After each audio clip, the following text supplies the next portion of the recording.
Halo teman-teman, selamat bergabung kembali di Ngulik, program dari Art Lab Hysteria yang membahas tentang 3D visual dan game.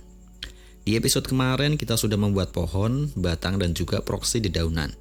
Jadi sekarang kita akan membuat mesh untuk tiap-tiap kelompok daun.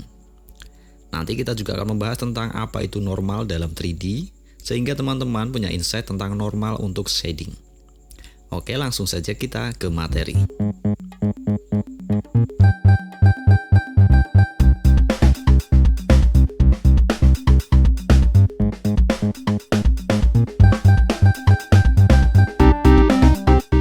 Sekarang saya akan pindah dulu pohon kita ke collection baru.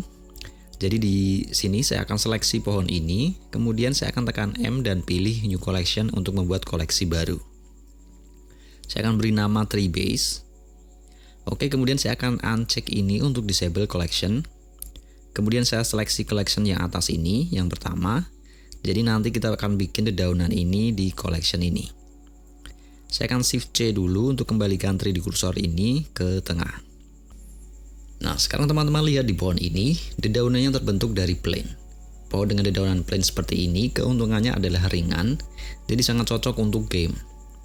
Plane ini basicnya adalah plane cross, jadi di sini saya punya base-nya, dan dia tersusun dari dua plane yang saling menilang atau cross. Oke, jadi kita akan buat dulu plane untuk base daunnya. Pertama saya akan add plane dulu, kemudian kita bisa masuk ke edit mode dan seleksi semua vertex-nya. Jika sudah, tinggal kita rotasi dengan menekan R, kemudian kita tekan X untuk rotasi di sumbu X, dan saya entry angka 90 untuk rotasi 90 derajat. Untuk plane yang kedua, saya tinggal duplikat plane ini dengan Shift D, kemudian saya rotasi dengan tekan Z untuk memilih sumbu Z, dan saya masukkan 90 derajat di keyboard. Oke, base plane kita sudah terbentuk, sekarang kita akan buat materialnya. Di sini kita bisa ubah ke shader editor. Kemudian saya klik New untuk material baru, dan saya beri nama Leaves Matte. Untuk material saya tidak akan gunakan Principled BSDF, jadi saya akan hapus dulu node ini. Kita akan tambahkan tekstur untuk daun, jadi saya akan search node image texture. Kemudian akan saya cari tekstur untuk daun dengan klik open di sini. Teman-teman bisa buat tekstur sendiri atau download. Di sini saya akan gunakan tekstur ini, jadi saya double klik saja tekstur daun hitam putih ini. Oke, berikutnya saya akan tambahkan node diffuse untuk warna dari daun. Kita koneksikan ke surface di sini. Teman-teman bisa ubah warna dari node diffuse ini. Bisa kita beri warna hijau daun atau mungkin kecoklatan jika musim gugur misalnya. Next saya akan tambahkan satu node lagi yaitu transparent BSDF agar plane ini transparan membentuk kumpulan daun. Caranya pertama kita mix dulu node diffuse dan transparent. Untuk cara cepatnya, bila teman-teman sudah aktifkan node wrangler, maka tinggal tekan dan tahan Ctrl Shift, kemudian klik kanan dan drag dari node diffuse ke transparent. Selanjutnya, tinggal hubungkan alpha dari image texture ini ke input factor dari mix node. Nah, di sini warnanya terbalik, seharusnya hijau berada pada daun. Jadi tinggal saya tukar saja input dari diffuse ke transparent seperti ini. Oke, nah untuk sekarang terlihat belum ada transparansi karena kita pakai render engine Eve. Jadi kita akan konfigurasi dulu shadernya. Jadi saya bisa masuk ke material panel ini, kemudian di setting semuanya masih opaque ternyata. Artinya belum ada transparansi sama sekali. Jadi saya akan ubah keduanya ini menjadi alpha hashed. Baik, sekarang kita sudah punya leaf base. Teman-teman bisa beri nama objek ini dulu. Kemudian saya akan masukkan dia ke collection baru. Saya beri nama leaf 1. Kemudian saya bisa hide dulu dengan uncheck di collection ini. Oke, sekarang saya akan tambahkan icosphere. Sama seperti icosphere yang kita gunakan untuk membuat proxy daun kemarin. Saya ubah ke Shade Mode. Berikutnya, saya akan ganti shader editor ini ke Geometry Node. Dan saya akan buat Geometry Node baru dengan nama Leaf 1. Sekarang kita akan distribusikan leaf base yang sudah kita buat tadi ke icosphere ini. Caranya kita akan tambahkan satu node baru yaitu node Distribute Points on Faces. Teman-teman bisa coba juga menggunakan Distribute Points on Volume. Tapi karena kebutuhan saya hanya pada permukaan icosphere, jadi saya akan pakai node ini dengan alasan agar poin-poinnya hanya menutupi permukaan icosphere saja. Jadi nantinya lebih sedikit mesh daun dan tentu saja lebih ringan. Di node ini saya akan pakai Poison Disk. Jadi saya bisa atur nilai minimal dan maksimalnya. Nantinya kita juga bisa expose nilai ini agar bisa diatur di modifier. Oke, berikutnya kita akan ubah poin-poin ini menjadi leaf base yang kita buat tadi. Caranya sama seperti saat kita menyebar dahan, yaitu dengan node instance on points. Kemudian untuk instance-nya, saya bisa tarik leaves dari collection ke node editor seperti ini. Nah, dan ketika saya connect geometry ke instance, maka leaf base akan menyebar di permukaan icosphere. Kita bisa preview dengan shader preview atau menekan Alt Z. Kita bisa coba cek juga scale-nya. Saya akan drag ketiga angka ini. Nah, scale dari tiap daun akan berubah. Berikutnya saya akan atur posisi dari dedaunan ini. Jadi saya bisa atur letak tiap daun apakah cenderung ke pusat icosphere atau menjauh dari titik pusat. Caranya saya tambahkan dulu satu node yaitu set position. Sama seperti namanya, node ini akan mengatur posisi dari tiap instance. Nah, hanya saja perubahan posisinya sama untuk tiap distance daun. Sedangkan yang saya mau adalah posisi relatif ke pusat icosphere. Untuk itu kita akan atur posisinya berdasarkan nilai normal. Nah, nanti kita akan bahas lebih jauh tentang normal, tapi untuk sekarang saya akan visualisasikan dulu di sini. Saya akan aktifkan display normals. Nah, jadi normal adalah arah yang dimiliki tiap face untuk kemudian dikalkulasikan dalam render. Jadi gampangnya, ketika arah lampu mencapai face, maka dia akan dipantulkan berdasarkan arah normal ini. Nah, yang kita lihat ini adalah normal keluaran dari distribute on point. Jadi kita juga bisa gunakan ini untuk mengatur posisi dari tiap daun. Caranya, kita connect normal dari sini ke offset. Tampak mesh tiap daun berubah posisi menjauhi pusat icosphere. Jadi sekarang kita bisa atur letaknya dengan menambahkan vektor math. Kita tambahkan vektor math di sini, kemudian operasinya akan saya ubah menjadi scale. Nah, sekarang jika saya ubah nilainya, saya bisa atur posisi daun relatif dari titik pusat icosphere.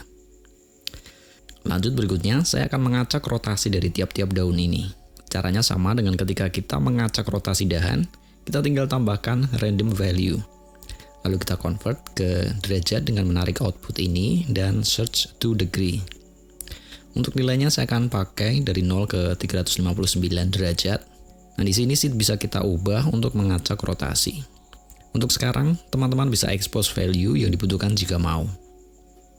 Oke, kemudian saya akan random scale dari tiap daun. Jadi kalau tadi scale untuk posisi daun, nah yang akan saya ubah sekarang adalah scale acak dari tiap-tiap daun. Caranya sama, kita pakai random value dan akan langsung saya connect ke scale. Karena saya butuh scale di tiap aksis untuk bernilai sama.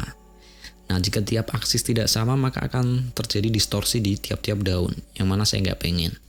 Oke, sekarang saya bisa atur nilai minimal dan maksimal untuk scale daun. Oke, sekarang kita bisa masukkan dedaunan ini ke pohon kita. Saya akan unhide dulu collection pohon. Nah, salah satu benefit dari geometry node adalah dia bisa modular. Artinya kita bisa pasangkan geonode dedaunan tadi ke dalam geometry node pohon yang sudah kita buat. Sebelumnya saya akan hide dulu batang dan dahan. Saya bisa tekan Ctrl dan Alt, kemudian saya tekan klik kanan dan potong di line ini. Dan untuk mengembalikannya bisa dengan cara yang sama. Berikutnya kita bisa pasangkan geonode leaves tadi dengan search nama node leaf 1. Lalu kita pasangkan di sini.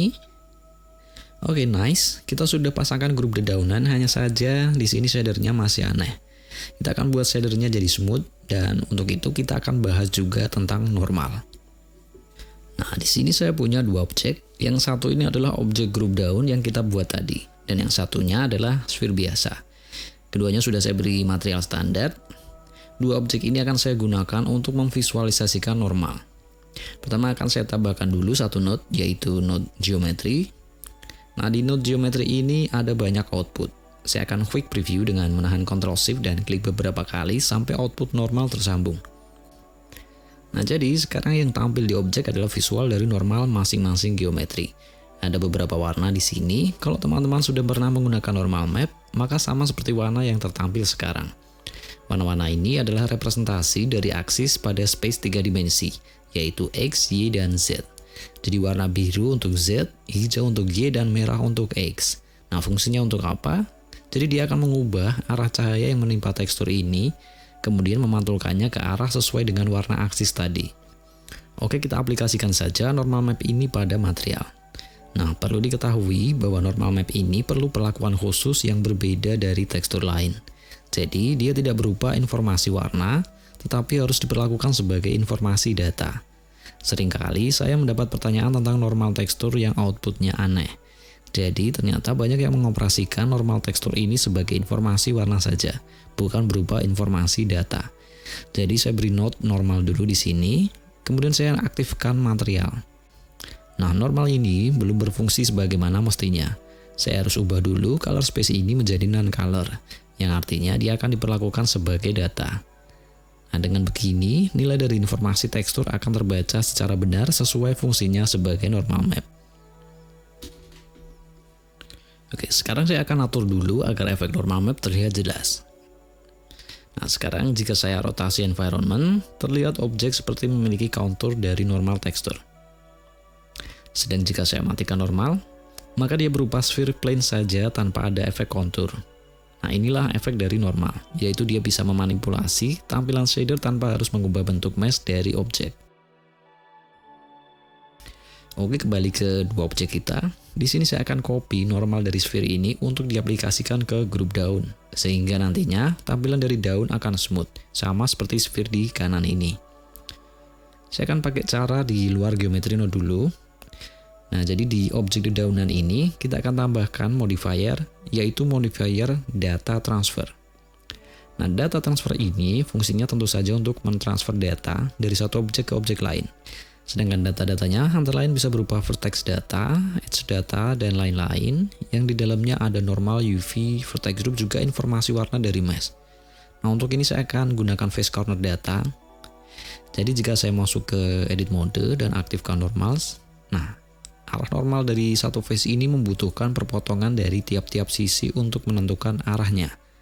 Jadi nama face corner memang untuk mengindikasikan bahwa data yang ia gunakan berhubungan dengan arah normal. Oke, sekarang saya akan pilih menggunakan eyedropper ini. Saya akan pilih objek sphere yang menjadi sumber data normal. Berikutnya saya akan cek face corner data dan kemudian custom normalnya akan saya aktifkan. Nah, dia mulai berubah, yang artinya normal dari dedaunan sudah memakai normal dari sphere. Oke, sekarang jika saya ubah posisi dari sphere, maka normal dari dedaunan juga ikut berubah.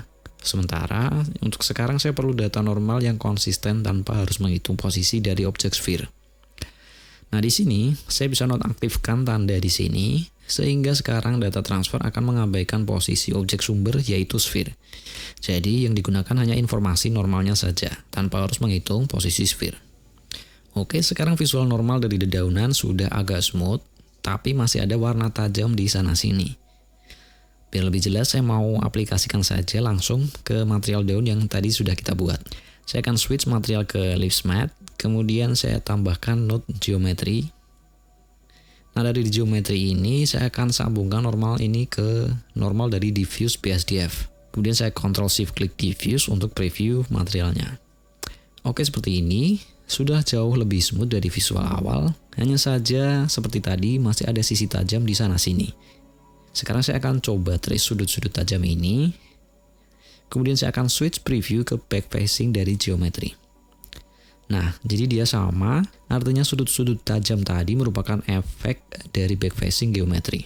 Jadi di beberapa plane daun, ada yang membelakangi kamera, sehingga kalkulasi normalnya tidak bisa dikalkulasi atau bahkan diabaikan.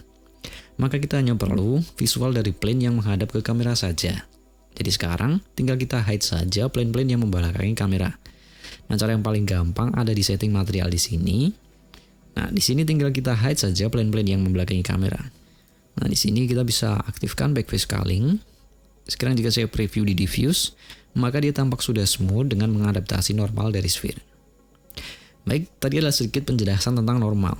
Basic tentang normal ini sangat penting ketika nanti kita mulai bekerja dengan shader di game. Jadi semoga penjelasan tadi bisa menjadi dasar pengetahuan untuk teman-teman yang belum tahu tentang normal.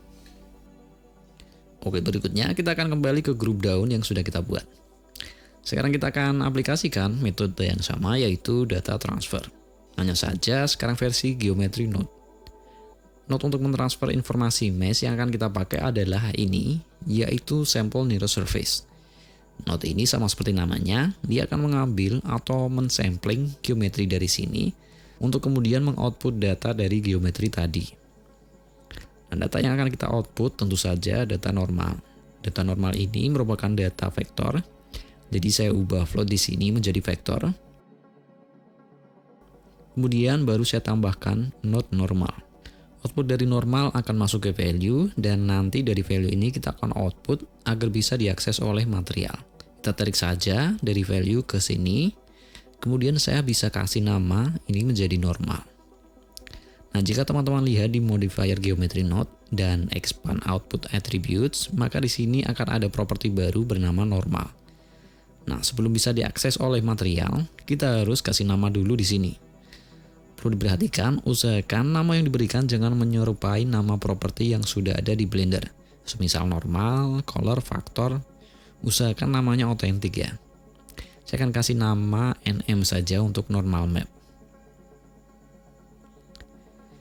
Nah, saya mau split dulu node editor ini. Kemudian node editor yang kiri ini akan saya ubah menjadi shader editor. Oke, lalu saya mau akses material dari daun tadi.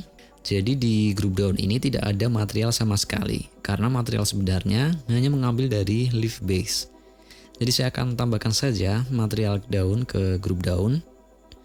Meskipun sebenarnya material ini tidak secara langsung teraplikasikan ke grup daun, tapi hanya agar saya gampang untuk mengaksesnya saja.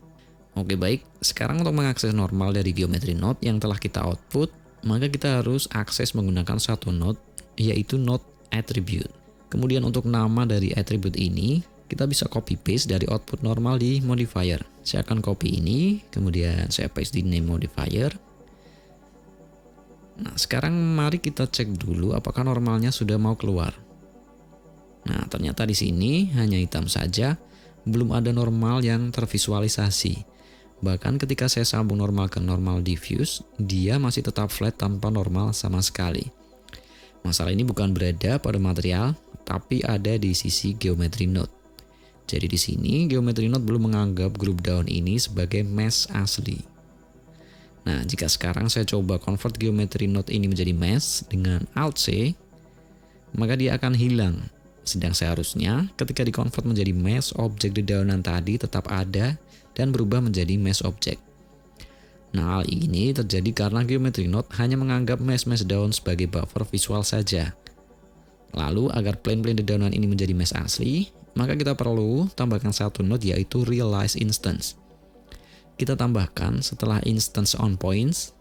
Nah, sekarang sudah terlihat normal dari dedaunan ini. Dan jika saya coba convert ke mesh, maka dia tetap menjadi mesh geometry. Sekarang coba kalau kita output material semuanya dari mix shader. Ya, ternyata material menjadi full transparan tanpa ada tekstur dedaunan. Nah, untuk kali ini penyebabnya adalah UV map. Jadi jika saya convert ke mesh dan saya cek UV-nya, nah, dia tidak memiliki UV sama sekali. Sementara seharusnya UV sama seperti di leaf base, yaitu seperti ini. Nah, cara untuk assign UV dari geometry node ke material adalah sama, yaitu dengan node attribute. Rata-rata memang dari geometry node ini bisa diakses oleh material melalui node attribute ini ya. Oke, saya duplikat saja node attribute dari sini. Kemudian untuk nama kita harus isi secara manual. Kita akan ketik UV map dengan UV huruf besar, kemudian M juga besar dan AP kecil. Penulisan nama ini case sensitif, jadi harus benar. Sekarang, jika saya connect di sini, kita lihat hasil shadernya. Nah, dia sudah menjadi smooth. Saya akan coba ubah bentuk dari icosphere-nya.